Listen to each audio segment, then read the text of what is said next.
Bienvenidos al podcast de automatización industrial EIMUC, capítulo 24. En este podcast podrás encontrar todo lo relacionado con la automatización industrial y la instrumentación en lenguaje que podrás entender. Mi nombre es Andrés Felipe Hurtado y lo voy a estar acompañando en este episodio. EIMUC, donde la automatización industrial es fácil.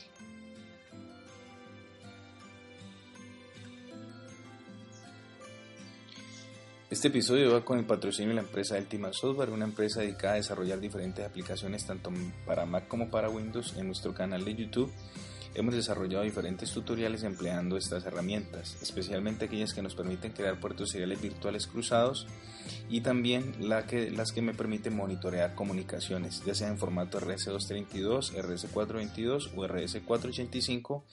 Todos los tutoriales utilizando el sistema operativo Windows, ya saben, los pueden encontrar en nuestro canal de YouTube.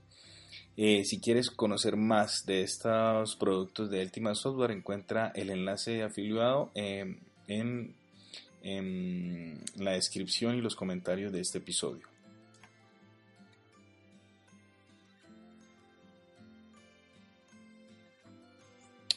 Y en este episodio vamos a hablar de un estándar empleado para las comunicaciones que se aloja en la capa física del modelo OSI.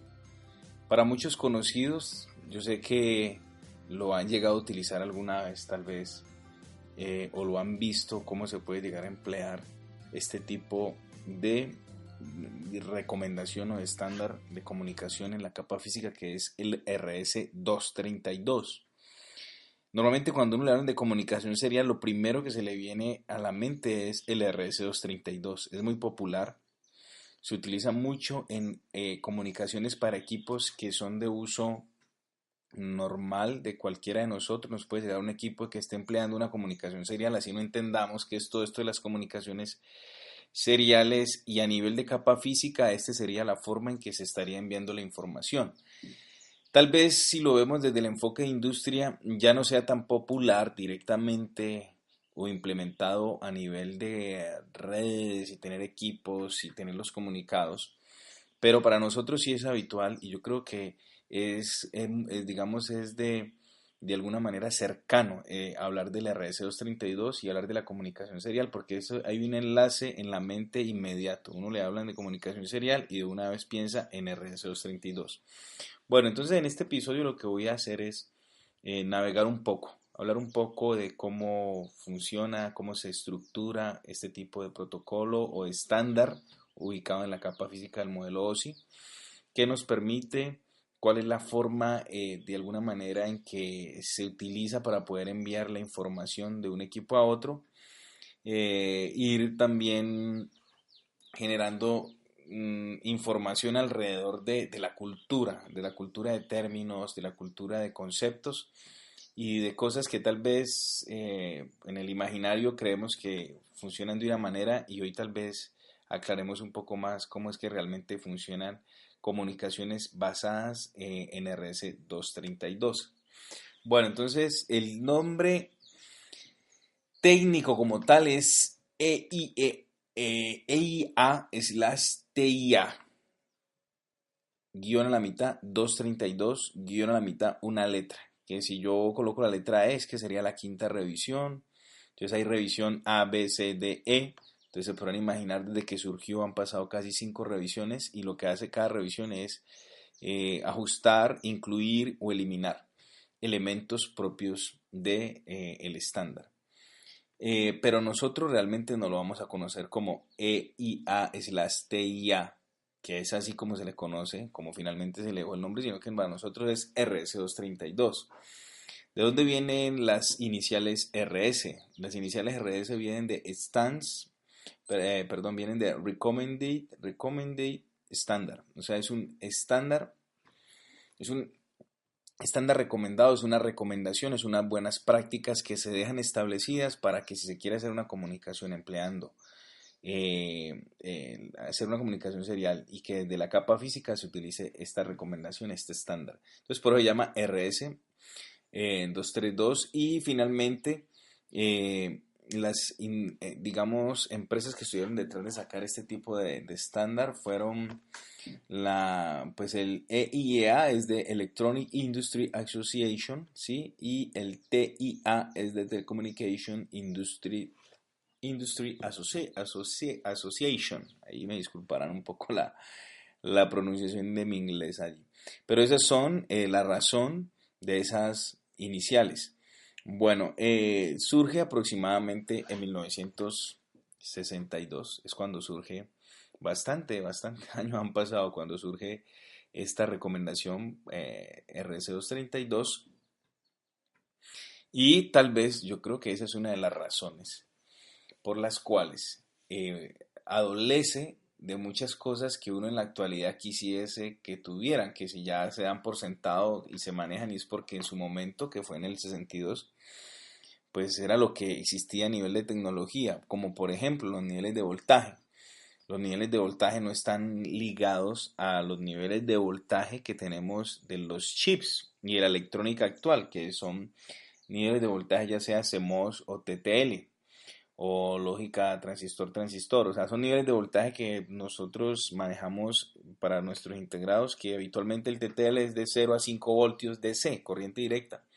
Pero acá vamos a encontrar que el 232 está manejando unos niveles con voltajes negativos, con voltajes también positivos y un rango que puede llegar hasta 15 voltios y evidentemente pues ahí tendríamos una situación y es que mucha de nuestra electrónica no va a poder comprender estos voltajes, no podría trabajar con ellos, pero con esto que quiero decir, que una de las razones es que miren, estamos hablando de 1962 cuando surge este estándar, por eso ni siquiera tal vez existía la lógica TTL, por eso fue que hay como esa ruptura frente a lo que hay, lo que ocurre en nuestros hardware tecnológico en la actualidad. Pero eso está subsanado, ya les voy a mencionar cómo es que realmente funcionan, se acoplan esos niveles de voltaje. Entonces ahí por contarles algo como de historia, esta información les voy a dejar en el enlace del episodio.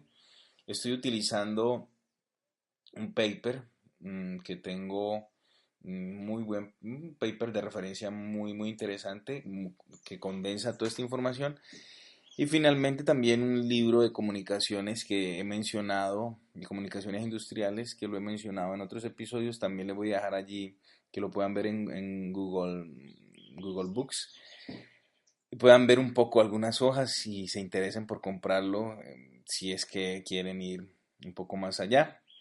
Y voy a ir, ojalá lo tenga en la Librería Nacional, pueda acceder a un enlace, no lo había hecho, voy a colocar el enlace en la Librería Nacional para que lo puedan ver en físico cómo es y lo puedan adquirir.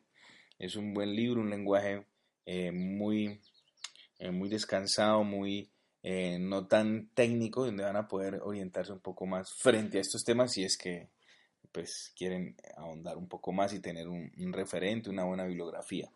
Bueno.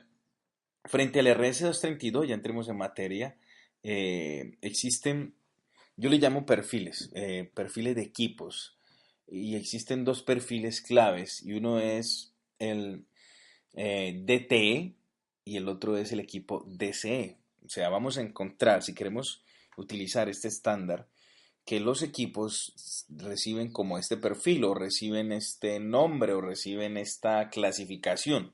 Entonces, un equipo puede ser un DTE, que por sus siglas en inglés es, voy a pronunciar como normalmente, nuestras pronunciaciones un poco como no tan perfectas. Bueno, empezaría de ahí, Data Terminal Equipment, por decirlo así, muy lineal, o Data Terminal Equipment, pero simplemente es el DTE. O sea, sería un perfil y el otro sería Data Circuit Termination Equipment, de Circuit Termination Equipment. Bueno, estas pronunciaciones ustedes ya, cada uno la va a hacer en su mente frente a lo que serían las iniciales de DCE. Entonces tenemos dos equipos, DTE y DCE. Y esos son los perfiles que vamos a encontrar cuando queramos comunicar por RS232, dos equipos. Y es literal, dos equipos solamente. Solamente podremos comunicar dos equipos diseñados con todos los elementos para que sean única y exclusivamente dos equipos. Bueno, entonces este estándar, finalmente cuando uno vaya a estudiar cualquier recomendación o estándar que esté ubicado en la capa física, se manejan tres componentes claves, que son, siempre lo vamos a encontrar, las características mecánicas, las características eléctricas, ¿sí? Y la función de cada señal y subconjunto de señales. Yo tengo como una clasificación también un poco contextualizada como lo manejo normalmente. O sea, características mecánicas va el tema de los niveles de voltaje que se manejan en el estándar. Entonces, para mí son características mecánicas que tienen que ver con los conectores o el tipo de conector. La parte de los niveles de voltaje en la señalización que se emplea y algo que yo le llamo, pues aparece, pero lo englobo como lo que es un pinout, que es finalmente la identificación de las señales y los nombres y la función de cada señal. Entonces, estas tres clasificaciones, estos tres campos, los vamos a encontrar en cualquier estándar que esté ubicado en la capa física del modelo OSI. Entonces, comencemos por las características mecánicas. Para tener comunicación empleando RS232, se creó el estándar utilizando 25 señales. Por lo tanto, se tiene un conector de 25 señales conocido como un conector DB25. Y luego se tiene un conector más pequeño porque se reducen las señales en las siguientes revisiones y hay posibilidad de tener un conector más pequeño que es conocido como el DB9. 9 señales se están usando allí. Ese DB25, no, yo no lo veo en la actualidad, yo no veo comunicación serial, es muy extraño verlo, pero pues así se creó el estándar. Tocaría ver algunos modems ya muy antiguos, seriales, y ahí encontraría un DB25, pero en la actualidad todos los equipos en la parte de la interfaz mecánica frente al RS232 manejan un conector DB9, 9 señales con las cuales se va a generar la comunicación.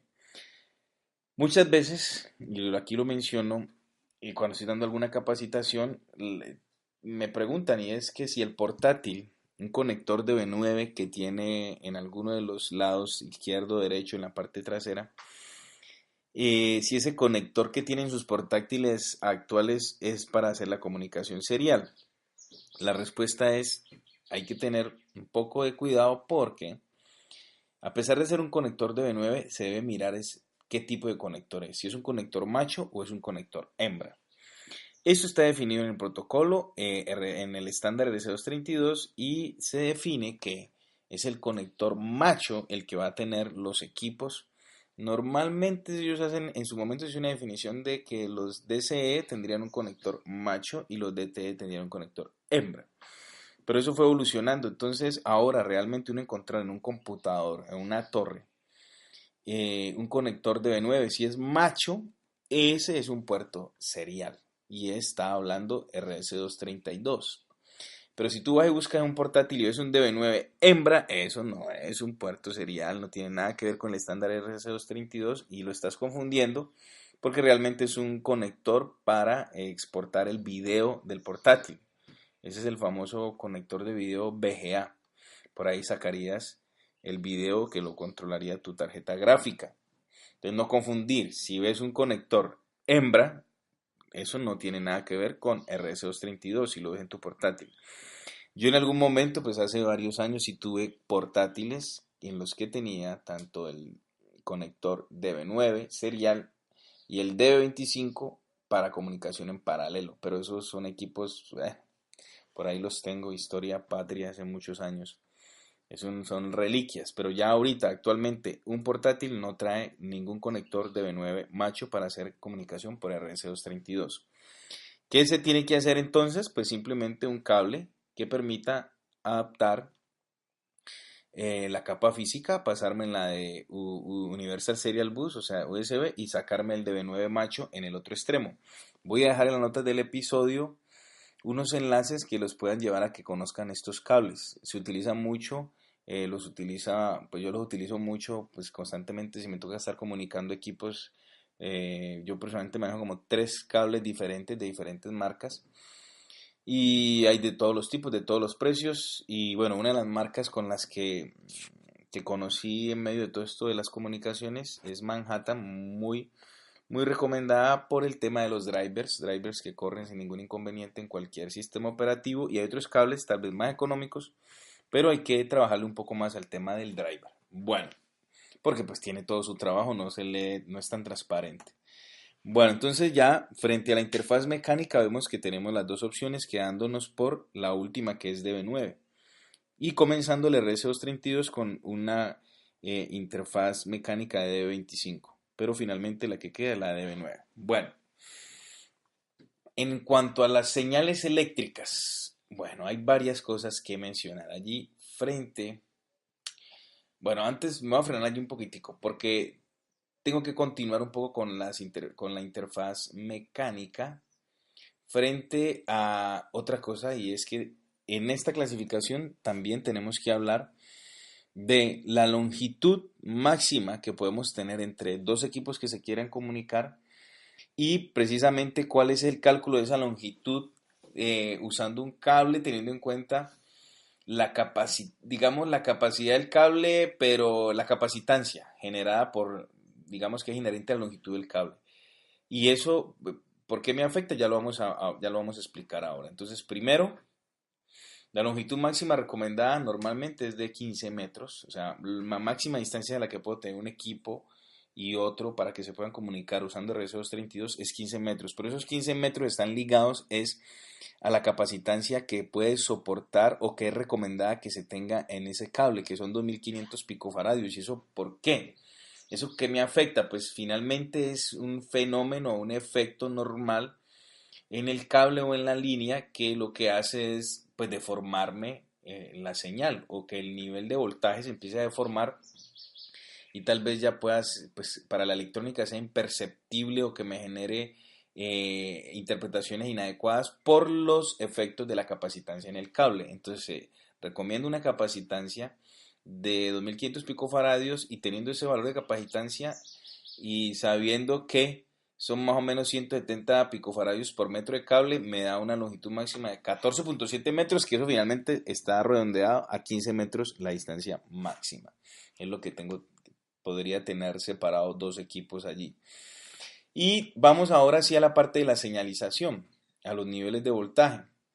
Entonces los niveles de voltaje, bueno, dependiendo la revisión, ¿sí? La revisión, acuérdense que estamos en este momento en la A, B, C, D, E, como en la quinta, en la E, pero pues maneja unos rangos muy parecidos, y frente al tema de los voltajes expliquemos eso.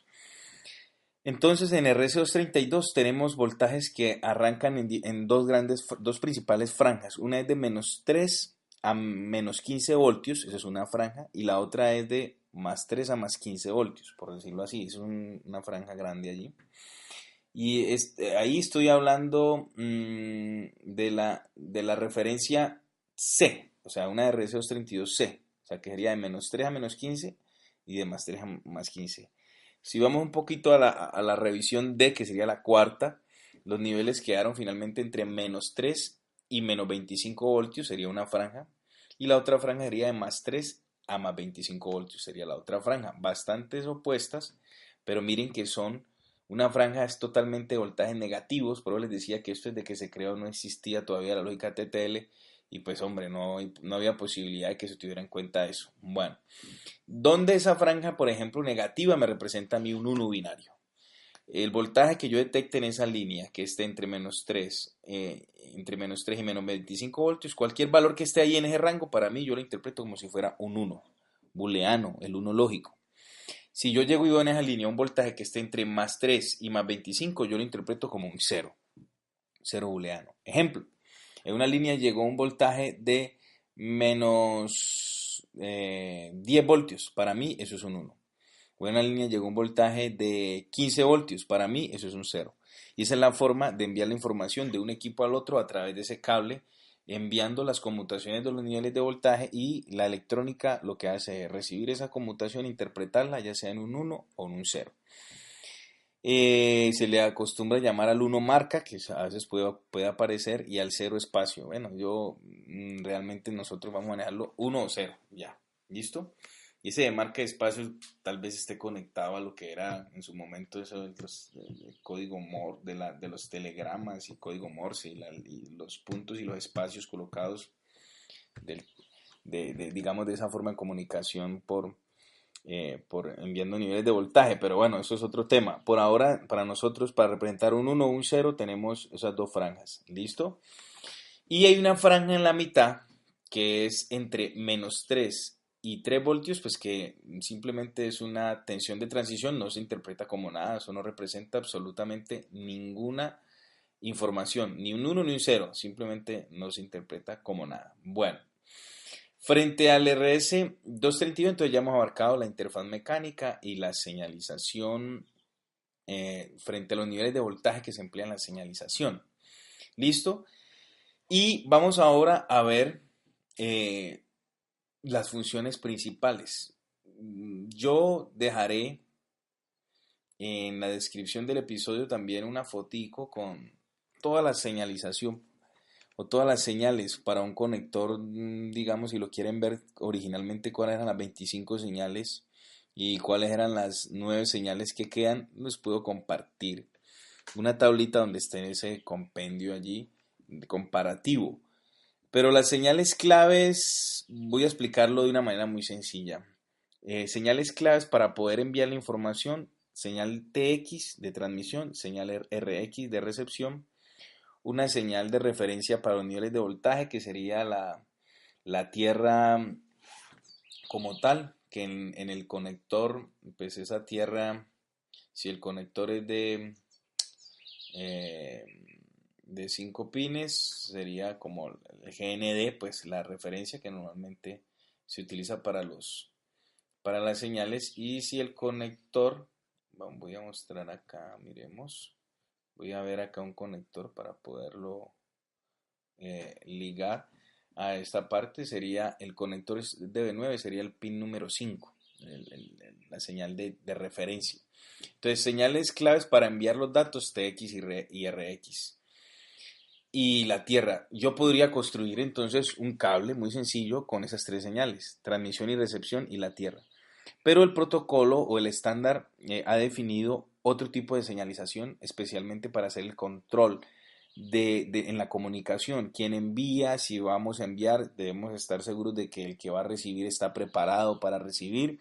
Y son ese tipo de señalizaciones como para un control de ese flujo, o lo que le llaman más técnicamente un handshaking, es poder enviar información o esperar un equipo que es más lento, o estar verificando si está preparado para recibir o para enviar.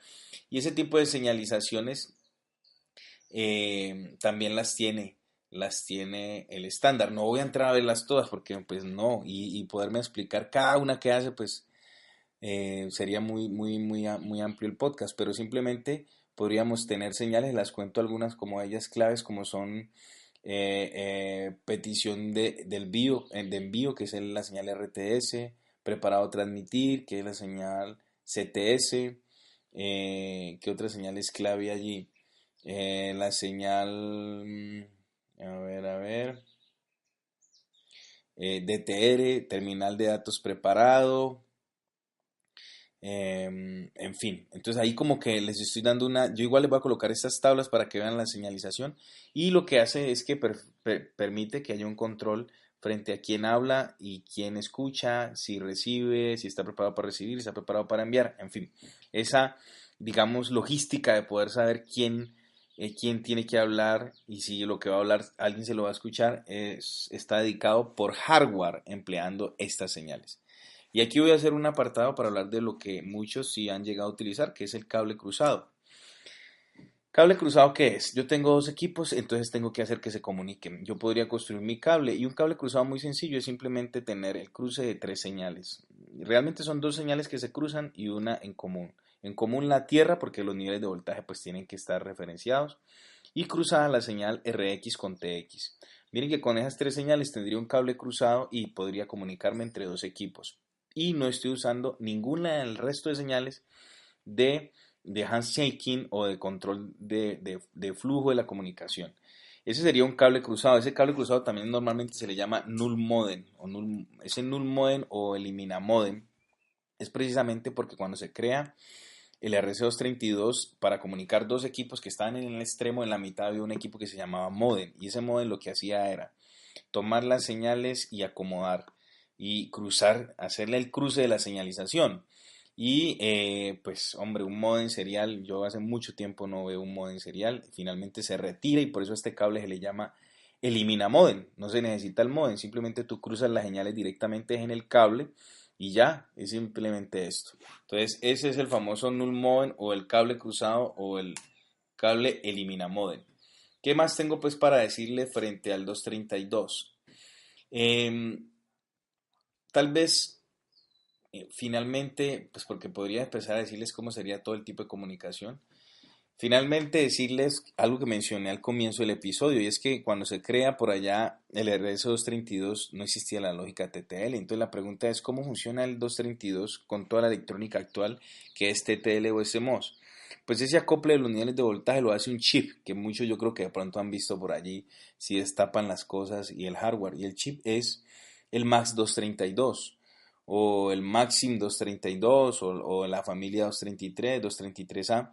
Y ese chip lo que hace es el acople de los niveles de voltaje. ¿Cuál es el nivel de voltaje? Esos niveles de voltaje negativos, y en esos rangos que mencioné ahora, pasarlo ya sea a lógica TTL o pasarlo a lógica o a los niveles de voltaje CMOS. Entonces, eso para que se den cuenta que funciona. Por eso el computador tiene atrás el conector DB9 macho, y tú conectas el cable. Tú sabes que por esa interfaz están llegando esos niveles de voltaje en las franjas que yo mencioné, pero ya cuando van al interior de toda la demás electrónica sufren un cambio y un acople de esos niveles de voltaje empleando este tipo de integrados. Pues algunas, podríamos decir, desventajas. Las distancias, unas distancias apenas de 15 metros, y una desventaja evidente es que solamente se pueden comunicar dos equipos. Y si vemos esto frente a todas las necesidades de la industria, podríamos comenzar a entender la evolución natural de estándares de comunicación serial frente a estas limitaciones que ya mencioné. Bueno, entonces vamos a dejar hasta aquí este episodio. Les cuento que van a llegar más episodios. Por ejemplo, tendríamos que pasar ahora al 422, RS422, al RS485, y empezar a ver qué me entregan, qué me solucionan frente a lo que tenía en el 232, qué mejoran, y ver sus pros y sus contras.